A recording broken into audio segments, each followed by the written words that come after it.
RCR presenta Titulares de la Mañana con Pedro García Otero.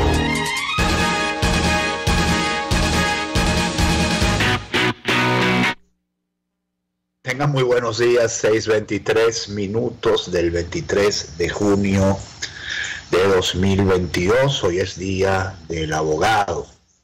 Así que a todos los abogados que escuchan este programa y a los que no lo escuchan también, por supuesto, las felicitaciones, que sigan adelante y que en la noticia que les voy a dar a continuación, la primera noticia que les voy a leer hoy, tienen una buena oportunidad para inundar al Tribunal Supremo de Justicia con peticiones de anulación, de aclaración, recursos de todo tipo para devolver a la ciudadanía el derecho a la privacidad de sus comunicaciones. Hay una película, una muy celebrada película alemana de los años inmediatamente posteriores a la caída del muro de Berlín, que se llama La vida de los otros. Esa película a mí me marcó muy profundamente. Dos películas de esa época, dos películas alemanas de esa época me marcaron muy profundamente. Esa fue una, la otra fue en clave satírica, una que se llama Goodbye Lenin, que es muy divertida.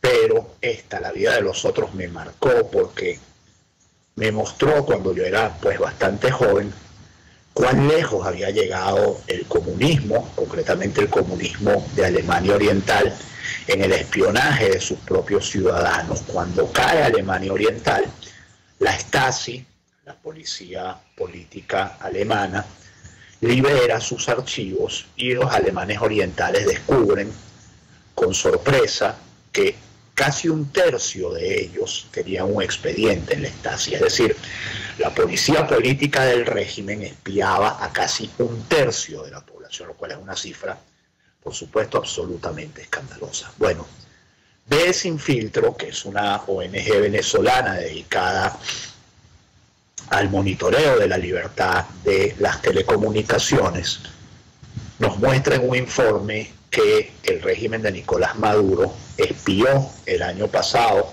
a través de sus teléfonos al menos a 1 de cada 5 venezolanos, lo cual es una cifra también absolutamente escandalosa. Y con esa información arranco: espionaje masivo de las comunicaciones en Venezuela, dice BE Sin Filtro. Un informe de transparencia recientemente publicado por la empresa telefónica casa matriz de Movistar Venezuela. Por cierto, a Movistar Venezuela le crecen los enanos, tiene una crisis de reputación tremenda porque, bueno, se le van sumando todos los temas, ¿no? El tema de los bloqueos a Internet, con ahora este tema del espionaje a la ciudadanía.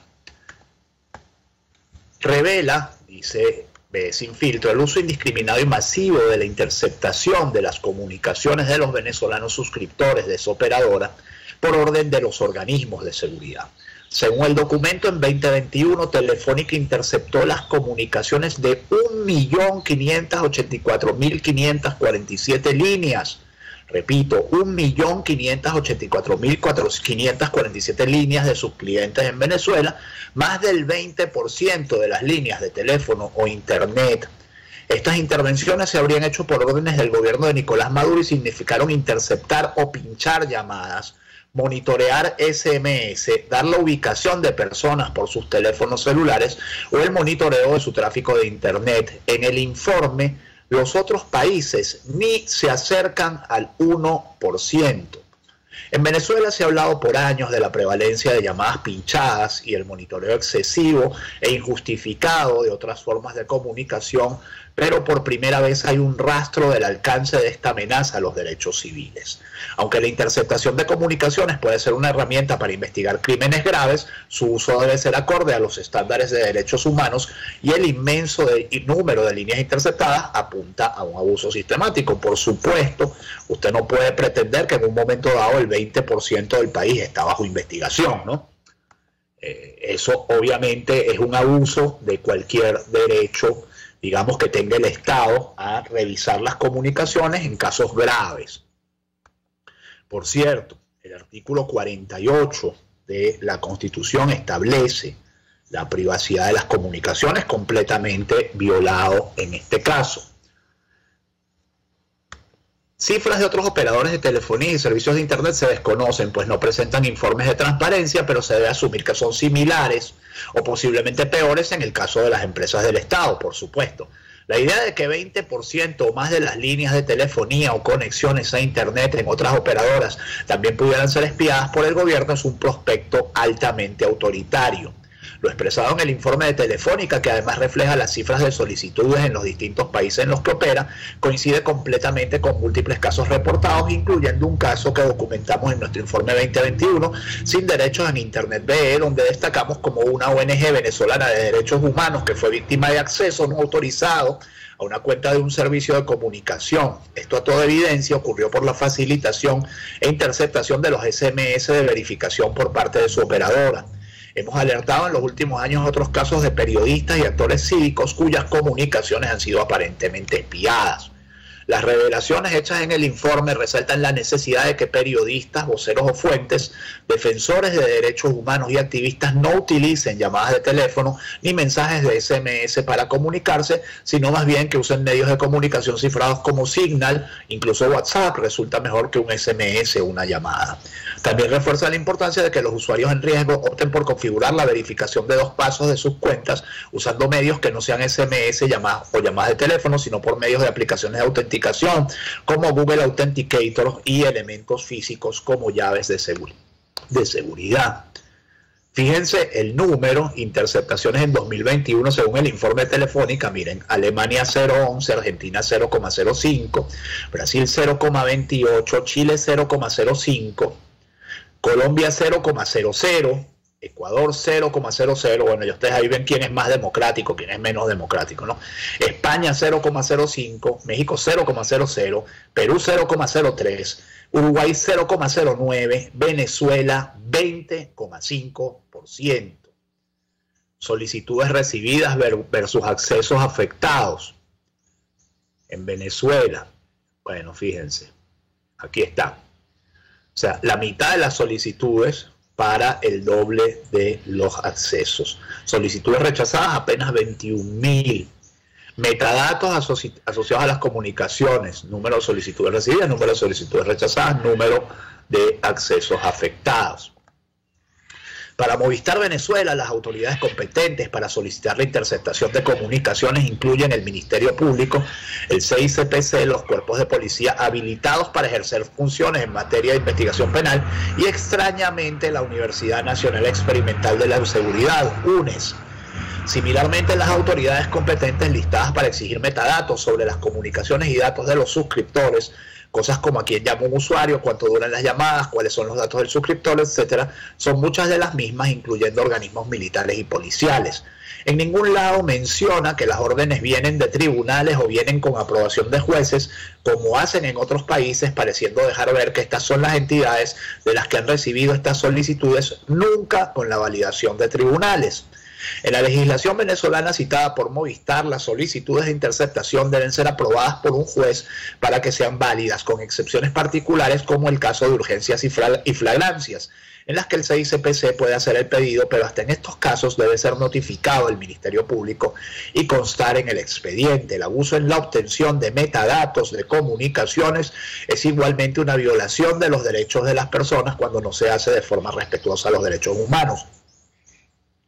La ubicación de las personas, con quienes se comunican, por cuáles vías, por cuánto tiempo y con qué frecuencia, es información sensible, igual que el contenido de dichas comunicaciones.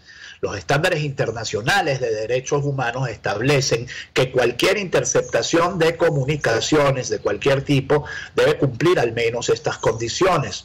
Objetivo legítimo: debe haber un interés legal necesario en una sociedad democrática y respetuosa de los derechos humanos, como investigar un crimen. Necesaria: no se debería utilizar una práctica que podría vulnerar derechos si no es necesaria para seguir esos fines legítimos. Proporcional: como el uso de vigilancia interfiere con los derechos humanos, se debe utilizar solamente cuando esto es proporcional a la gravedad del crimen que se busca investigar. Se debe tratar de minimizar la cantidad de datos obtenidos.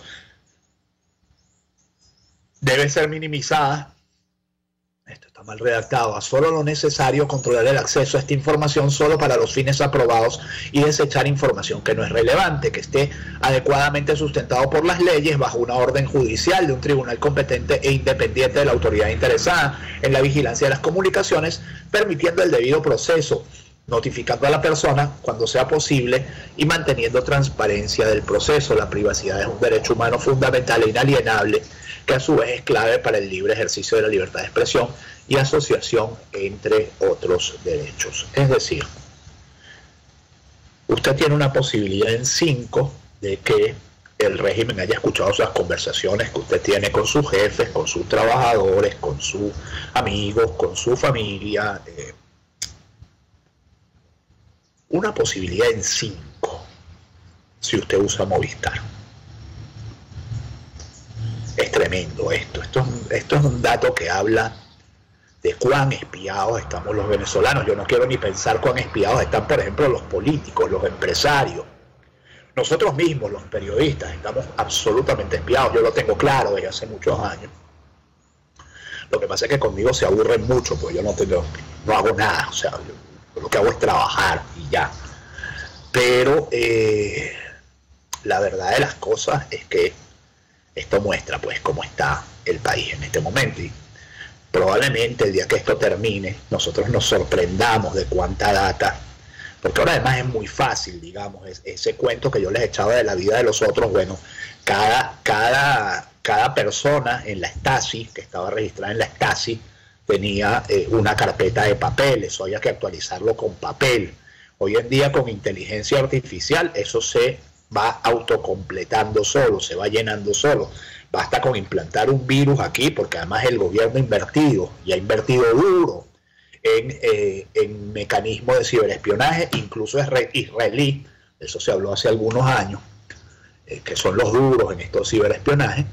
Y bueno, lo más probable es que el informe que hay, la carpeta que hay sobre usted en los organismos de seguridad del Estado, se llene solita sin intervención de ningún ser humano. Gravísima esta información debe sin filtro. Gravísimo que las empresas telefónicas de este país se presten para eso, que no eleven su voz de alarma, y algún día también tendrán que responder por qué hicieron esto así. Gustavo Petro anunció contactos con Venezuela para reabrir la frontera. Esto es otra información importante, relevante del día de hoy. El presidente electo de Colombia, Gustavo Petro, anunció en sus redes sociales la mañana de este miércoles 22 de junio que se puso en contacto con la administración de Nicolás Maduro para abrir la frontera entre ambas naciones. Petro, en un mensaje vía Twitter, destacó que con esta medida se buscará restablecer el pleno ejercicio de los derechos humanos en esta zona. La frontera entre Colombia y Venezuela se mantiene cerrada desde febrero de 2019, cuando se intentó el ingreso de ayuda humanitaria desde ese país y otras fronteras, en un movimiento que fue liderado por el político Juan Guaidó, reconocido por la administración de Iván Duque y una parte de la comunidad internacional como presidente encargado de nuestro país. Y Duque le respondió justo a Gustavo Petro: las fronteras ya están abiertas, las fronteras con Venezuela están abiertas, le dijo Iván Duque a Gustavo Petro. Las fronteras no han estado cerradas, están abiertas. Ustedes me preguntan si vamos a abrir fronteras. Pues hoy las fronteras están abiertas, indicó el mandatario en la Casa de Nariño. Duque agregó que lo importante es garantizar que, sobre todo del lado venezolano, no haya connivencia con el terrorismo, porque allá están alias Pablito, Antonio García e Iván Márquez, en referencia a líderes de la guerrilla del Ejército de Liberación Nacional, el primero, mientras que los otros dos son de las disidencias de las FARC que operan desde Venezuela. La apertura de la frontera es una de las promesas de campaña de Petro, quien aseguró que en caso de ser elegido daría ese paso. En uno de los primeros mensajes como presidente electo, Petro indicó que se ha comunicado con el gobierno venezolano para abrir las fronteras y restablecer el pleno ejercicio de los derechos humanos en la frontera. Y Maduro dio esta versión sobre esa conversación. Dialogamos sobre el futuro próspero de ambos pueblos, el primer acercamiento de Maduro con Petro.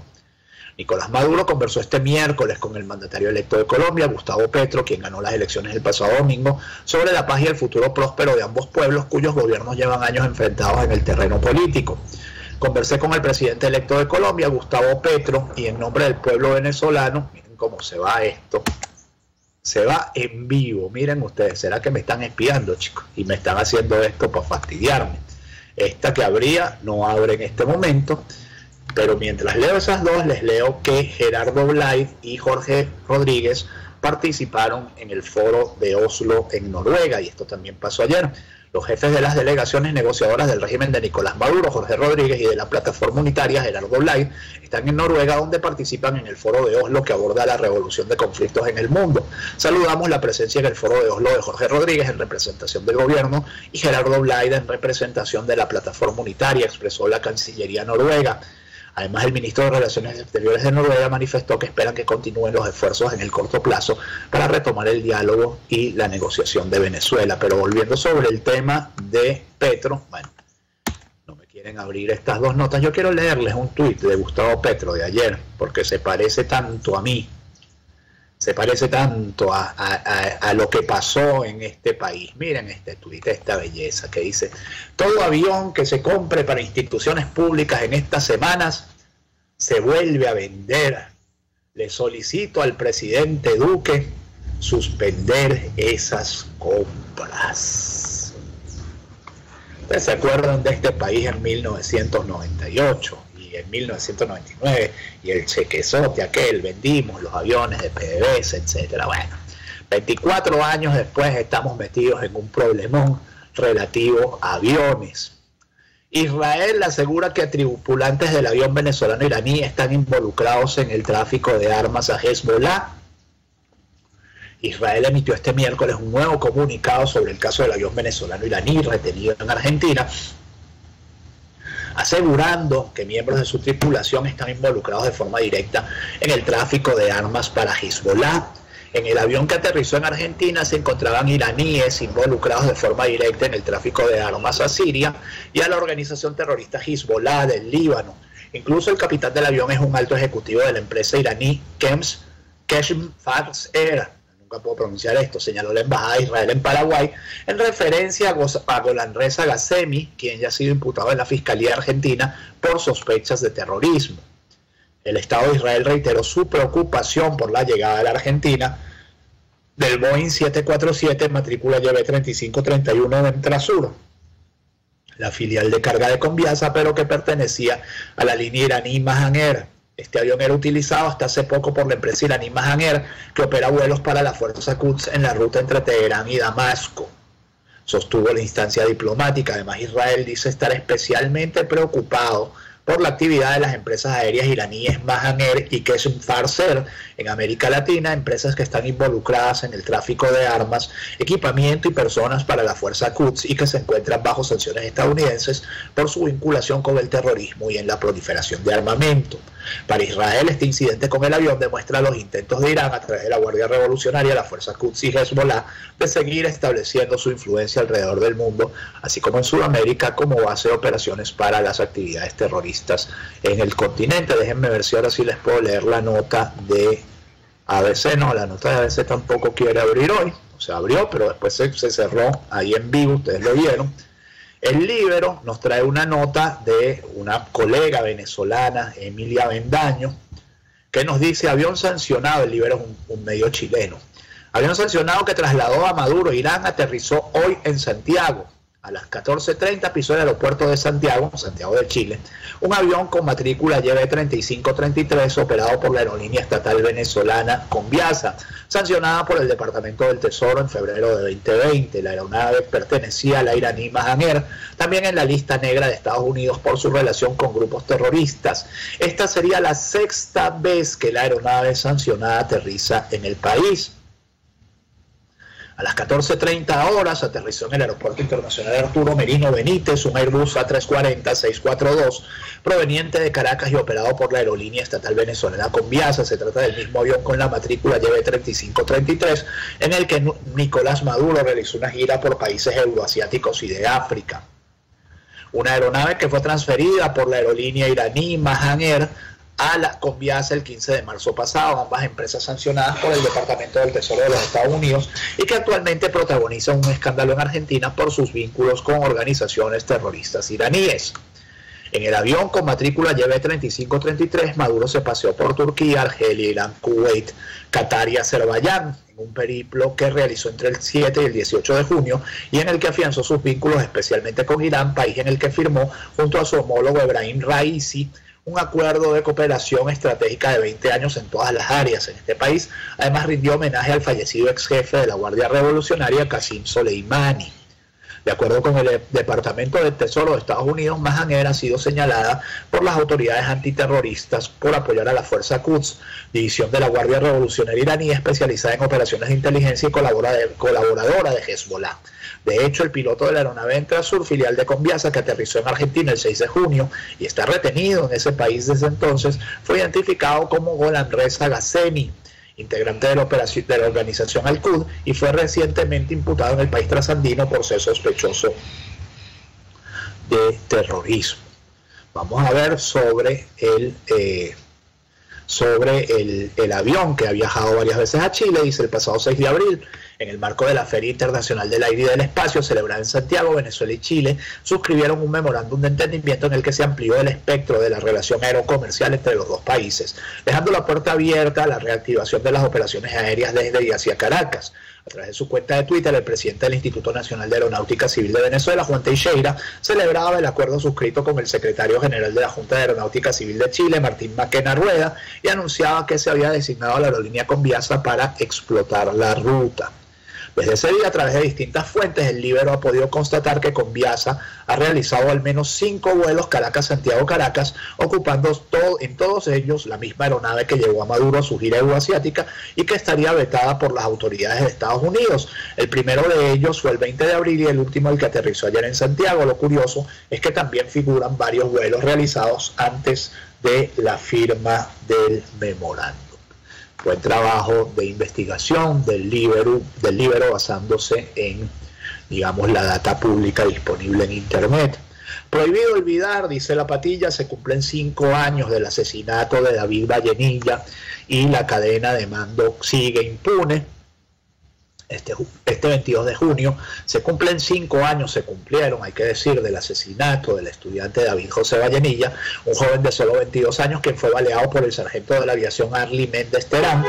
Yo diría que presuntamente, porque este señor no está condenado, cuando participaba en una protesta contra el régimen de Nicolás Maduro en la autopista Francisco Fajardo. Sigo leyendo para abajo en un momento.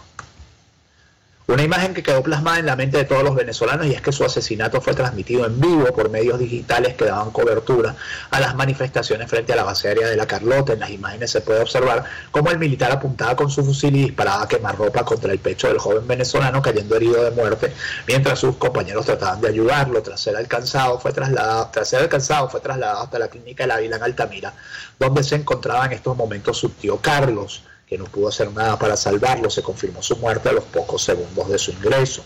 David Vallenilla se convirtió en la víctima número 75 de la represión en las protestas contra el régimen. El asesinato de Vallenilla permaneció impune y el juicio fue dilatado por más de 4 años, al punto de que el autor material, el sargento Méndez Terán, fue absuelto el 27 de septiembre por la jueza Kenia Carrillo Galbao. Sin embargo, ante el avance de las investigaciones por crímenes de lesa humanidad en la Corte Penal Internacional, el proceso fue anulado y se llevó a cabo un juicio expreso en menos de un mes. Ah, sí, lo condenaron, fíjate, yo no recordaba el que lo habían condenado. Dictando una condena a 23 años de prisión al sargento Méndez Terán, reconozco mi error y ofrezco mis disculpas, declarado culpable por delitos de homicidio calificado y uso indebido de arma de fuego. Pero 5 años después la familia sigue exigiendo que sean juzgados los autores intelectuales del asesinato del estudiante, es decir, la cadena de mando que ordenó reprimir las manifestaciones, incluido el propio Nicolás Maduro. Monitoreamos, dice que los familiares del coronel Osvaldo García Palomo denuncian que lo mantienen aislado en la DGCIM. Médicos residentes detenidos en el Hospital General del Sur, en Maracaibo, recibieron libertad plena. María Elías y Rafael Briceño, residentes de primero y cuarto, que fueron detenidos el pasado 7 de junio por presunta posesión de insumos médicos, recibieron este miércoles libertad plena y el derecho a ejercer sus funciones médicas. Esto es una nota, como ya les digo, de Monitoreamos. La información la suministró Freddy Pachano, director del posgrado de Medicina de la Universidad del Zulia, a través de su cuenta de Twitter. Alegría para los universitarios. En un acto de justicia, la juez de control ordenó libertad y reintegró a sus labores a los residentes de posgrado Rafael Briceño y María Elías, agradecidos por el trabajo del equipo de luz liderado por la doctora Luisa Rojas y el doctor Lucio González, escribió Pachano en la red social. 2 días después de la detención, los galenos recibieron medidas de casa por cárcel, luego que desde el Colegio de Médicos del Estado Zulia se solicitará la liberación inmediata de los 2 estudiantes de posgrado. Por cierto, el sector salud en Barinas constituyó una coalición sindical para exigir al régimen de Maduro que les pague. Imagínense ustedes. Las organizaciones sindicales y gremiales tradicionales y las bolivarianas del sector salud en Barinas se sentaron en la mesa de diálogo para acordar la conformación de una coalición que los haga más fuertes en la lucha por las reivindicaciones laborales que sufrieron una debacle con los cálculos hechos en la Oficina Nacional de Presupuesto, NAPRE. Yani González, del Colegio de Profesionales de Enfermería, Alicia Gómez, del Sindicato Único Nacional de Empleados Públicos, Profesionales Técnicos y Administrativos del Ministerio de Salud, SUNEPSAS, Daniel Hernández, del Sindicato Integrado de la Salud y Seguridad Social, CITRAS, entre otros, ven con buenos ojos esta alianza. Ahora los gremios de la salud experimentarán su fortaleza ante el régimen de Nicolás Maduro, que ha estado sordo a pesar de los constantes llamados de atención, sobre todo para que derogue la medida de la ONAPRE que les enflacó. Dios mío, qué verbo es enflacar el salario mensual. El personal de la salud en Barinas reclama por la restitución de las primas y los bonos que hacen más sustentable la labor que ejercen y que han mantenido en hospitales y ambulatorios a pesar de la pírrica quincena que se consume en 4 productos de la cesta básica. Yo ayer les comentaba sobre un hospital no sé si era en Portuguesa, no recuerdo bien dónde era, donde los trabajadores llevaban 6 meses sin cobrar. ¿Cómo se vive tras pasar 6 meses sin cobrar? Bueno, esta nota del Pitazo, estas notas tampoco abren. Voy a abrir esta. Ex enfermera de Chávez pide desestimar cargos por lavado de dinero.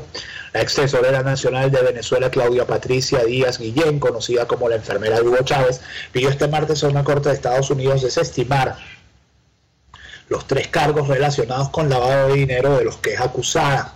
Argumenta que el gobierno estadounidense carece de jurisdicción extraterritorial. Bueno, no le riendo la ganancia con esa argumentación. La defensa de la venezolana argumentó que las leyes tienen únicamente aplicación interna. Se basa en un principio que se deriva del riesgo de choques no deseados entre nuestras leyes y las de otras naciones que podrían resultar en discordia internacional. Díaz Guillén, quien se encuentra arrestada desde mayo pasado en una prisión de West Palm Beach, tiene prevista una audiencia este miércoles en una corte federal de Fort Lauderdale, ayer era miércoles, previa al juicio que enfrentará a partir del próximo lunes 27 de junio. En la misma causa de la enfermera extraditada de España a Estados Unidos el pasado 12 de mayo, está acusado Raúl Gorrín Belisario, dueño y presidente del canal Globovisión, y cuyo apellido pueden ver ustedes engalanando el último piso del Centro Comercial San Ignacio en Caracas.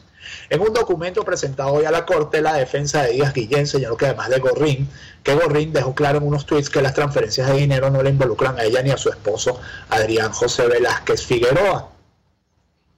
Según la Fiscalía, Gorrín, prófugo de la justicia de Estados Unidos, pagó millones de dólares en sobornos a 2 ex tesoreros nacionales venezolanos, la enfermera y Alejandro Andrade Cedeño, para asegurarse los derechos de realizar transacciones de cambio de moneda extranjera a tasas favorables. La enfermera, que tiene doble ciudadanía venezolana y española, está acusada de un cargo de conspiración para cometer blanqueo de capitales y 2 de blanqueo de capitales. La defensa detalla que ni Díaz ni su esposo transmitieron, transportaron o transfirieron algún instrumento monetario a los Estados Unidos para promover alguna actividad ilícita. Déjenme ver si esta nota no abre. Bueno, esta nota no quiere abrir. Vamos a ver cómo está. El problema es que ahora hay algunas que si ustedes le quitan el VPN, le quitan la VPN y abre. Entonces unas abren con VPN, otras abren sin VPN. Es más complicado cada vez. Denuncian que 2 reclusos murieron por tuberculosis en calabozos policiales de Caracas. Familiares de 2 reclusos detenidos en los calabozos del Comando Policial de Boleíta, mejor conocido como Zona 7 de Caracas, murieron en las últimas horas luego de presentar presuntos síntomas de tuberculosis. Así lo reseñó la ONG Una Ventana a la Libertad en sus redes sociales. Imagínense ustedes, murió un muchacho de 22 años de tuberculosis. Uno de los reclusos, José Ramón Rodríguez Maray, de 22 años de edad, fue detenido hace 10 meses en un operativo realizado en la Cota 905 por funcionarios del Cuerpo de Investigaciones Científicas, Penales y Criminalísticas en procedimientos para detener a miembros de la banda alias El Coqui, y cuando caminaba por la zona con su novia, fue detenido de manera arbitraria, según argumentan sus parientes. Pues para que digan que la injusticia nada más alcanza a los ricos, que la injusticia nada más alcanza a los políticos. No, usted puede ser detenido caminando con su novia y 10 meses después morir de tuberculosis en un calabozo policial, dando por buena la versión de los familiares, que tampoco uno tiene siempre que dar por buena la versión, digamos, de los familiares, pero por lo menos queda una duda razonable allí, ¿no? La otra defunción corresponde a Efraín Martínez, un hombre de 60 años de edad que estaba detenido en la Policía Nacional Bolivariana, quien tenía 6 meses en esa sede policial por violencia doméstica. Yo no sé si un cargo de violencia doméstica le corresponde una pena de 6 meses, por ejemplo. Otra injusticia más.